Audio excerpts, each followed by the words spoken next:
नमस्कार. गावरान तडकामध्ये आपले स्वागत आहे. आज आपण पाहणार आहे जेजुरीमध्ये वर्षभरात एकूण 8 यात्रा भरतात. तर त्या कोणत्या कोणत्या आहेत? तर सोमवती अमावस्या आहे पहिली, दुसरी चंपाषष्ठी आहे, तिसरी चैत्र पौर्णिमा आहे, पाचवी पौष पौर्णिमा आहे, चौथी पौष पौर्णिमा आहे, पाचवी महाशिवरात्री आहे, सहावी माघी पौर्णिमा आहे आणि सातवी दसरा आहे. आणि तसेच रविवारी सुद्धा जेजुरीला उत्सवाप्रमाणेच वातावरण असते. तर आता आपण सोमवती अमावस्या पाहणार आहोत. सोमवती अमावस्या म्हणजे सोमवारी येणारी अमावस्या. या संबंधात दुसरी आहे चंपाषष्ठी.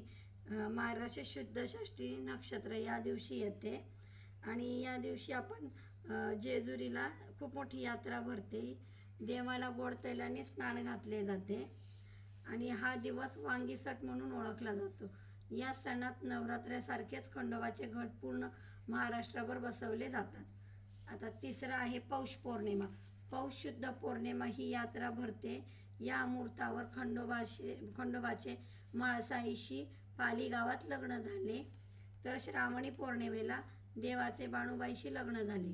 चौथी हे आहे शिवरात्र. जेजुरी येथे कैलासपती शंकराचे स्वयंभू शिवलिंग असल्याने महाशिवरात्रीला जेजुरी येथे खूप मोठी यात्रा भरते.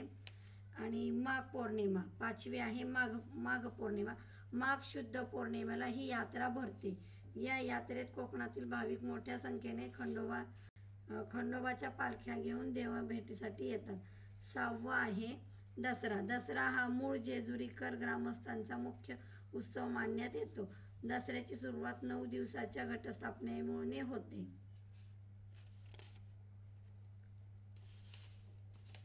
जेजुरीमध्ये चैत्र पौर्णिमा व रविवारी सुद्धा उत्सवाप्रमाणे वातावरण असते. हे दोन्ही चैत्र पौर्णिमा आणि रविवार धरून असे हे 8 यात्रा आहेत. वर्षातील होणाऱ्या ह्या 8 यात्रा आहेत. अशा प्रकारे ह्या जेजुरीतील एकूण 8 यात्रा भरतात.